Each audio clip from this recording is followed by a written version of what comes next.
Hello everyone, I am नवीन कुमार और यहाँ पर एक कंपनी है जिसका आईपीओ भी आने वाला है। कंपनी का नाम है जिन कुशल इंडस्ट्रीज। इस कंपनी का जो आईपीओ है वो लगभग यहाँ पर आपने को देखने को मिल रहा है 25 सितंबर से 29 सितंबर के बीच में। 121 का यहाँ पर अपर बैंड सेट किया है और यहाँ पर 116 करोड़ रुपए उठा रही है कंपनी, जिसमें से 11 करोड़ रुपए कंपनी के जो प्रमोटर्स वगैरह अपना स्टेक सेल कर रहे हैं उनके पास में जा रहा है। दो यहाँ पर ज़्यादा स्टेक सेल नहीं कर रहे हैं प्रमोटर्स, एंड यहाँ पर 116 करोड़ रुपए में से 105 करोड़ रुपए के आसपास में कंपनी के पास में जा रहे हैं।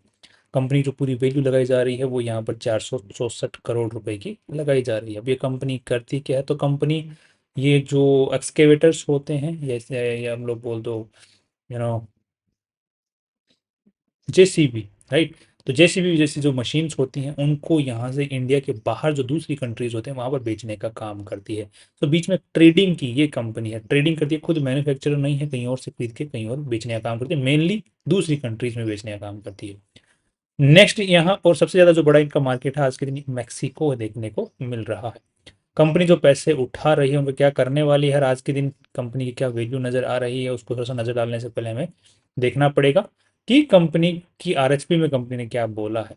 यहाँ पर हमें देखने को मिल रहा है कि जो कंपनी पैसे उठा रही है उनको क्या करने वाली है, तो working capital, long term incremental working capital, that means कि कंपनी का जैसे जैसे काम बढ़ रहा है वैसे वैसे कंपनी को जो, क्योंकि मशीन खरीदने के लिए पैसे की ज़रूरत है, उसके बाद में तो आगे बेचेगी, तो जो लॉन्ग टर्म लंबे समय के लिए जो ज़रूरत पड़ने वाली है पैसों की अपने बिजनेस, मेन बिजनेस के अंदर में खरीदने बेचने के लिए, वहां पर कंपनी पैसे काम में लेने वाले अनिल कुमार जैन जो है इस कंपनी को आज के दिन प्रमोटर भी हैं और यही कंपनी को आज के दिन चला रहे हैं। कंपनी में कोई केस वेस आज देखने को नहीं मिल रहे हैं, कुछ खास टैक्स से रिलेटेड जरूर देखने को मिल रहे हैं, कंटिजेंट लाइबिलिटी भी कुछ खास नहीं है। और साथ में अगर कंपनी की शुरुआत की देखें तो जेनिट टाइप प्राइवेट लिमिटेड नाम से इसकी शुरुआत हुई थी 2007 के अंदर में। फिर इन्होंने अपने जो नाम है वो टाइम टाइम के साथ में बदले, मतलब इन्होंने पिवट किया है टाइम के साथ में, राइट, अलग अलग बिजनेसेस के अंदर में गए हैं और अभी आज के दिन जो ये पर्टिकुलरली जो है सेकेंड हैंड गाड़ियाँ बेचते हैं और ट्रेडिंग करने का काम भी करते हैं, मतलब जो ये एक्सकेवेटर्स वगैरह इनको बेचने का काम करते हैं।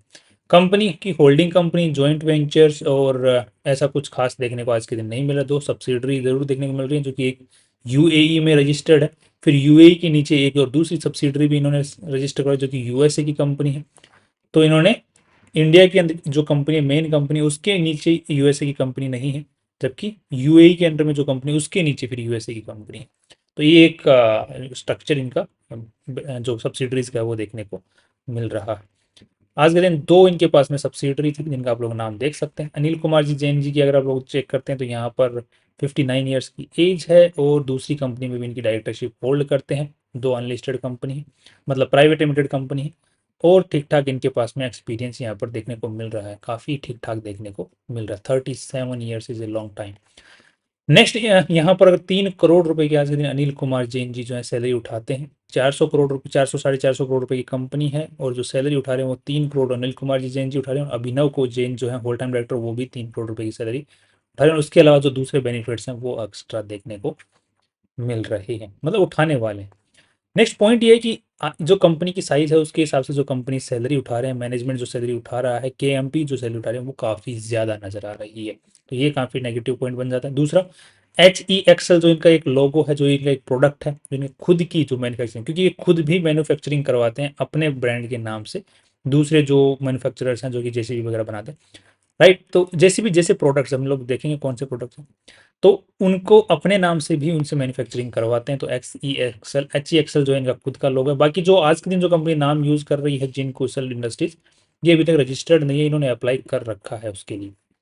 कंपनी जो प्रॉपर्टीज यूज़ करती है जैसे वेयर हाउस, मेनली कंपनी के अब खुद मैन्युफैक्चरर तो है नहीं, तो इनको लॉजिस्टिक्स के लिए वेयर हाउसिंग की जरूरत पड़ती है। कहीं भेजेगी तो कहीं ना कहीं खरीद के रखेगी तो सही, स्टोर करके।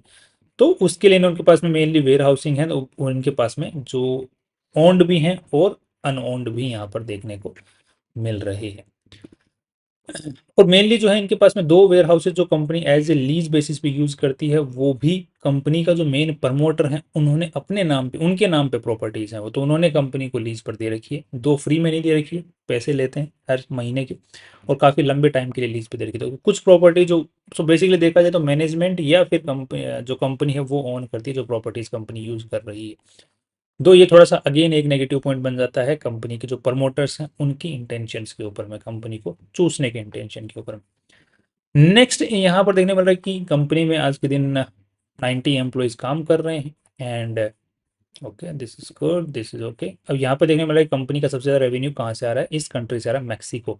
उसके अलावा यूएई से भी आ रहा है, नेदरलैंड, यूके, यूएसए। तो ये आप लोग परसेंटेज यहाँ पर चेक कर सकते हैं। तो सबसे ज़्यादा आज के दिन मैक्सिको में इनके जो प्रोडक्ट्स हैं वो बिकते हैं। अब यहाँ पे जो सबसे ज़्यादा प्रोडक्ट बिकता है जो कि 89%, सॉरी ये आज का नहीं है, यहाँ पे देखने को मिल रहा है सबसे ज़्यादा जो प्रोडक्ट बिकता है वो है हाइड्रोलिक एक्सकेवेटर, दूसरा है बैकहो लोडर्स। मेनली ये सबसे ज़्यादा प्रोडक्ट बिकते हैं। उसके बाद motor grader, concrete mixer, truck. Right, तो जैसे बहुत सारे हम लोग मशीनरी वगैरह देखते हैं जब रोड बनती हैं, राइट, हम लोग का तो वो कौन से होता है, तो ये है बैकहो लोडर जो कि आप लोगों ने देखा होगा। तो ये कंपनी का जो है बनाती है आज के दिन। मोटर ग्रेडर जैसे हमने चेक किया था तो ये मोटर ग्रेडर होता है। और यहाँ पर देखने को मिला कि ये पर्टिकुलरली जो है सबसे ज़्यादा बिकता है हाइड्रोलिक एक्सकेवेटर, जिसको हम लोग जेसीबी के नाम से भी जानते हैं। तो ये भी इनका सबसे ज़्यादा रेवेन्यू वाला प्रोडक्ट है। राइट, तो अब यहाँ पर ये दो टाइप से बिजनेस करते हैं। एक तो नया बेचते हैं, दूसरे कहीं से और से नया का नया खरीद के बेचते हैं, मतलब उसमें कुछ वैल्यू एडिशन करते हैं। मान के चलो कि कोई एक्सकेवेटर खरीदा है, उसके अंदर में कुछ वैल्यू एडिशन करना है मैक्सिको की कंट्री के हिसाब से, जाकर जो कि वहाँ की डिमांड है उसके अनुसार। तो वो कस्टमाइजेशन भी वहाँ पर अपनी तरफ से करते हैं। और बाद में पुराने जो व्हीकल्स हैं उनको भी खरीद के बेचने का काम करते हैं। उसमें कुछ बदलाव अगर करने की जरूरत है तो वो भी बेचने का काम करते हैं। तो नए भी बेचते हैं, पुराने भी नए करके बेचने की कोशिश ये लोग करते हैं। तो मेनली इनका जो रेवेन्यू है वो दोनों ही मॉडल से अच्छा खासा आ रहा है। अब मेनली अब यहाँ पे देखने को मिल रहा है इनका जो बिजनेस वर्टिकल है उसमें सिर्फ एक्सपोर्ट ही एक्सपोर्ट देखने को मिल रहा है कि कंपनी जो है इंडिया के अंदर में बेचने का ज़्यादा काम नहीं करती है, इंडिया के बाहर करती है। अब डिमांड जहाँ होगी जिस चीज़ की वहीं बेचा जाएगा। अब इंडिया के अंदर में ऑलरेडी मैन्युफैक्चरर्स हैं, तो लोग इनसे ट्रेडिंग के बीच में, मतलब एक बिचौलिए को बीच में क्यों रखेंगे, डायरेक्ट उस कंपनी से खरीद लेंगे। इनको बिचौलियों को पैसा बीच में क्यों देंगे मार्जिन अपना। बिचौलियों की जगह वहाँ पर है जहाँ पर मैन्युफैक्चरर्स वगैरह नहीं है, तो वहाँ पर बिचौलियों को पैसा बनाने का मौका मिलता है, जैसे कि दूसरी कंट्री जहाँ पर नहीं है, तो वहीं पर ये कंपनी पैसा कमा रही है। अब यहाँ पे एक चीज़ देखने मिली, कंपनी का जो खुद का ब्रांड है, जिस अपने ब्रांड के नाम से जो प्रोडक्ट मशीनरी वगैरह बनवाती है, उसका कुछ खास रेवेन्यू नहीं है, 2-3% के आसपास में आज के दिन देखने को मिल रहा है। नेक्स्ट ये इंडिया के आउटसाइड ही कंपनी का रेवेन्यू। अब नेक्स्ट यहाँ पे देख लेते हैं कंपनी का जो पैसा कितना लगा हुआ है इस पूरी कंपनी के अंदर में। तो अगर यहाँ पर चेक करने की कोशिश करते हैं तो 179 करोड़ रुपीज़ यहाँ पूरी कंपनी में लगे हुए। ये जो डेटा है वो लैक्स के अंदर में है, तो 179 करोड़ रुपीज़ लगे हुए। इन्वेस्टर्स का पैसा 93 करोड़ रुपीज़ ही है। और उसके अलावा अगर हम लोग देखें तो 50-50% का मतलब आधा परसेंट उधारी का कंपनी है और आधे परसेंट कंपनी के जो प्रमोटर्स हैं उनका कंपनी, दैट मीन्स कि इन्वेस्टर्स का पैसा कंपनी है। राइट, मतलब कमा कमा के अब तक जो इकट्ठा किया वही कंपनी में लगा हुआ है, और या फिर जो उधारी पे जो माल उठा के इकट्ठा किया हुआ है या फिर उधार पे पैसा लेकर के कंपनी में लगाया हुआ है, तो उसकी कंपनी की साइज बनी हुई है यहाँ पर। बैलेंस शीट इज कि कितना पैसा कंपनी में लगा हुआ है और कहाँ से उठा करके लगाया हुआ है, that's balance sheet. Right, next यहाँ पर रेवेन्यू की अगर हम लोग बात करते हैं तो देखने को मिल रहा है कि कंपनी का जो रेवेन्यू है वो कंसिस्टेंटली यहाँ पर इंक्रीज होता हुआ दिख रहा है, एंड दैट्स वेरी गुड। और रिसेंट ईयर्स के अंदर में जो लेटेस्ट डेटा है उसके अंदर में सबसे ज़्यादा यहाँ पर इंक्रीज देखने को मिला है। परसेंटेज वाइज अगर हम लोग चेक करते हैं तो ये मोर देन 50% का यहाँ पर इंक्रीज देखने को मिल रहा है। 50% या 60% के आसपास का इंक्रीज यहाँ पर उससे ज़्यादा देखने को मिल रहा है। नेक्स्ट यहाँ पर जो नेट प्रॉफिट्स की बात करते हैं तो वो यहाँ पर कंपनी ने 10 करोड़ कमाए, फिर यहाँ पर 18 करोड़ रुपए कमाए, और इस बार जो है 19 करोड़ रुपए तक का नेट प्रॉफिट कंपनी ने निकाला है, सब कुछ खर्चा वर्चा निकालने के बाद में। That's great, right. एंड अब थोड़ा सा देख लेते हैं कि कंपनी कैश भी कुछ कमा रही है या नहीं कमा रही। तो यहाँ पर देखने को मिल रहा है कंपनी कैश नहीं निकाल ले पा रही है। पिछले अगर 2 साल का हम डेटा चेक करते हैं तो यहाँ पर कंपनी का कैश जो है वो ट्रेड रिसीवेबल्स में अटक ही रहा है, वो भी दूसरी कंट्रीज के अंदर में अटक रहा है, मतलब वहाँ के जो कस्टमर्स हैं वो पेमेंट नहीं दे रहे हैं। अब यहाँ पे पिछले साल के 60 करोड़ रुपए अटके हुए और इस साल और अटक गए 42 करोड़ रुपए। तो मतलब हर साल कंपनी का जो है पैसा अटक रहा है जो कंपनी माल बेच रही है। अब यहाँ पे जो पैसा जो अटकता है उसका अगर परसेंटेज नेट प्रॉफिट के मुकाबले अगर कम होता है तब हमें कोई दिक्कत नज़र नहीं आती है। बट यहाँ पर देखने में मिला कंपनी पैसा तो नेट प्रॉफिट निकाल ले पा रही है 19-20 करोड़ रुपए, और जो पैसा अटक रहा है वो अटक रहा है कितना, वो 42 करोड़ रुपए निकल अटक रहा है, मतलब डबल से भी ज़्यादा अटकने को देखने को मिल रहा है। That's kind of negative. Right, तो अब यहाँ पे जो कैश फ्लो आ रहा है वो कंपनी के पास में जो ऑलरेडी इन्वेंट्री खरीद के पड़ी हुई है उसको ही कंपनी बेच बेच के यहाँ पर कमा रही है, जिसकी वजह से कैश फ्लो थोड़ा बहुत सुधरा हुआ नजर आ रहा है। बाकी यहाँ पर हालत खराब है कंपनी के कैश फ्लो को लेकर के। दैट मीन्स एक तो ट्रेडिंग की कंपनी जहाँ पे रिस्क होता है, बेसिकली कंपनी मैन्युफैक्चरर तो है नहीं, तो अगर मैन्युफैक्चरर की साइड से कुछ दिक्कत आ गई, यू नो, तो इनके पास में जो मैनिपुलेशन की जो टेक्निक होती है ट्रेडिंग कंपनीज के पास में वो बहुत ज़्यादा होती है, वो मैनिपुलेट बहुत अच्छे से कर सकते हैं डेटा को। तो एक तो ट्रेडिंग कंपनी से वैसे थोड़ा बचने की जरूरत होती है, दूसरा यहाँ पर जो कैश फ्लो है वो थोड़ा खराब है, तो ये थोड़े से नेगेटिव पॉइंट्स नजर आ रहे हैं। नेक्स्ट अब थोड़ा सा देख लेते हैं कि कंपनी का जो पी है, पीवी रेशियो, उसको थोड़ा सा कंपेयर करने की कोशिश करते हैं। अब कंपैरिजन के लिए यहाँ पर कुछ खास कंपनी हमारे पास में है नहीं। यहाँ पर एक्शन कंस्ट्रक्शन इक्विपमेंट, तो ये मैन्युफैक्चरर है। दूसरी कंपनी है विजन इंफ्रा, जो इक्विपमेंट सॉल्यूशंस, ये कंपनी है लीजिंग पे देने वाली, मतलब कहीं से खरीद के और इंडिया के अंदर में ही किराए के ऊपर मशीन भी देके पैसा कमाने वाली कंपनी है। तो कंपेरिजन जो है दोनों के साथ में नहीं होने वाला। हमारा जो मेन कंपेरिजन है वो सिर्फ इंट्यूशंस के बेसिस पे होने वाला है, या फिर हमें जो लिस्टिंग गेन मिल सकता है उसके बेसिस पे होने वाला है। राइट, यहाँ पर हमें देखने को मिल रहा है कि नेट प्रॉफिट जो लेटेस्ट डेटा के अकॉर्डिंग, दो हमें मार्जिन ऑफ सेफ्टी यहाँ पर यूज करना पड़ेगा बिकॉज कंपनी का कैश फ्लो खराब है। तो हम लोग पिछले साल का डेटा भी यूज ऑफ कोर्स की बात है नहीं कर सकते हैं, तो हमें 15 करोड़ के आसपास का मैं net profit margin of safety को यूज करते हुए यहाँ पर यूज करने वाला।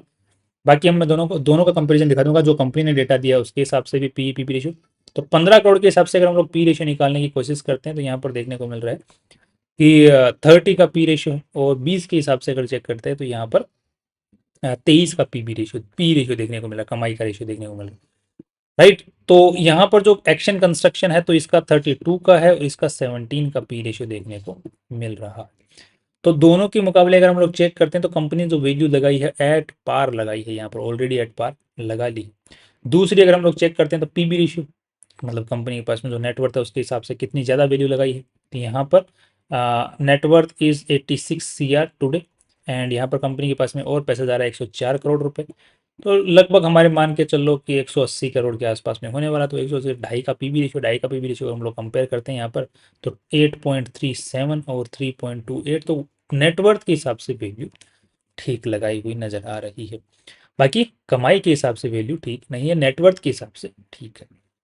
राइट, सो जो वैल्यू, अब मुझे इसके अंदर में थोड़ा सा एक चीज़ और नजर डालनी पड़ेगी। अब मार्केट इस टाइप की कंपनी को कैसे वैल्यू देगा वो तो टाइम की बात है, वो तो देखने के बाद लिस्टिंग होने के बाद में पता चलेगा।